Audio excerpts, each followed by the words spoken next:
Elon Musk sold around $3.6 billion worth of Tesla shares this week as the company's stock plummets after his purchase of Twitter. Meanwhile, a new report from Insider Intelligence says Twitter will see a drop in users and flat revenue growth over the next 2 years.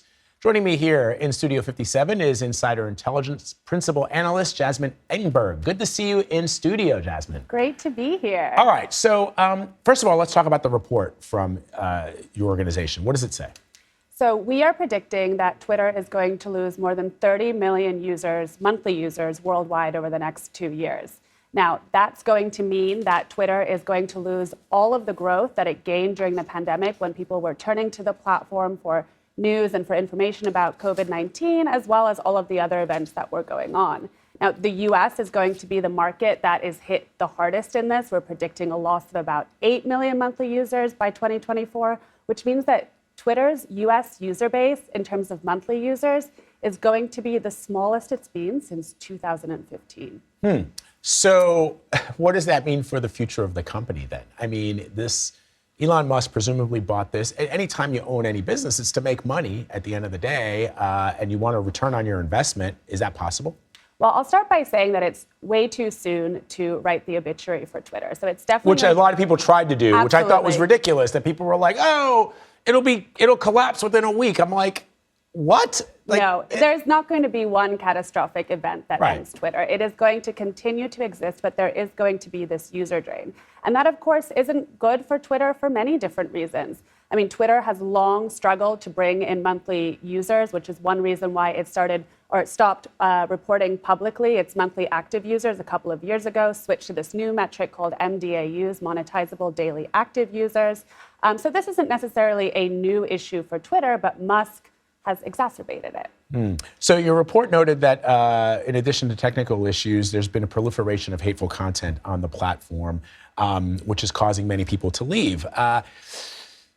The question, and we were talking earlier about the Twitter files that were released by journalists Matt Taibbi and Barry Weiss, and I thought to myself as I was looking through these that what I'm learning from this is that moderating content, moderating comments that people make on a platform that come from all over the world, millions and millions and millions of comments, and some from very powerful individuals, is really difficult.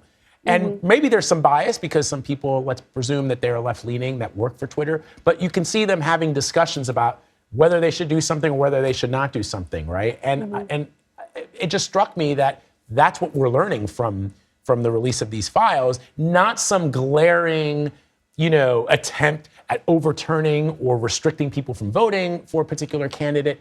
But it doesn't strike me, I wonder if Elon Musk understands that content moderation is not necessarily censorship, or it's not necessarily, trying to prevent somebody from speaking just because you don't like their political views.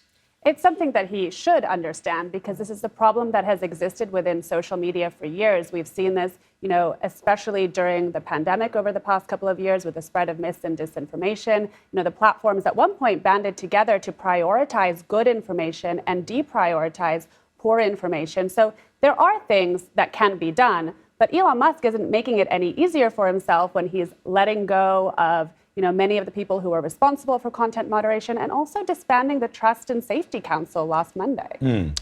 So for people who do want to consider an alternative, a website or a platform, I always wonder, and maybe you'll know better than I, there seems to be an evolution, specifically in technology, right? We all remember Friendster and MySpace before Facebook became the dominant. Going back to when I was a kid, the technology, the really big technology that everybody thought was going to be king was Betamax. Ultimately, VHS was the one that came out on top. So is there another future Twitter in the mix, right? In other words, is there another company who's going to look at Twitter and say, yeah, I know this is a massive company and it's got an enormous number of users on it, but I can do it better. And this is what the better looks like.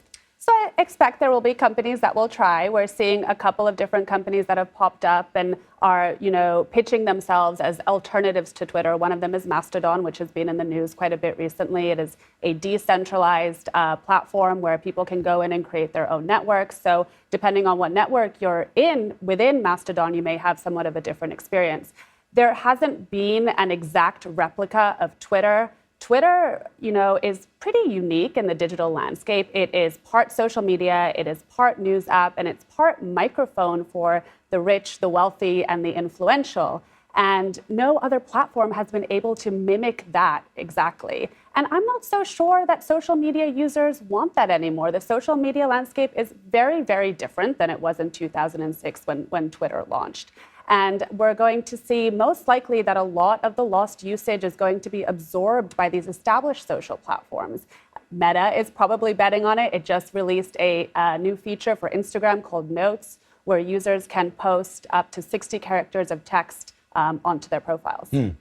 It's a fascinating and interesting story, what's happening in the mix here. And I often wonder to myself, does it make sense for us as global citizens to outsource democracy, to outsource what we believe about political candidates to a company whose ultimate goal is to make money and to sell us crap, right? At the end of the day, advertisers are on Twitter. You talk about those rich and famous people, celebrities, half the time they're selling their own stuff. They're shilling, their movies or their films or their books or whatever it is that they happen to be shilling. It's probably not a good idea for us to invest all of our hopes and dreams into this app that my parents are not even on. I only know people in media that are on Twitter. I don't know anybody in my real world life, like outside of the world of media, that is on. Not my sister, who's young. My nephews, who are college age, they're not on Twitter. They're on TikTok and they're on YouTube, but Twitter is not the end all be all for them. So it's going to be fascinating to see how it develops over the next over the tenure of Elon Musk's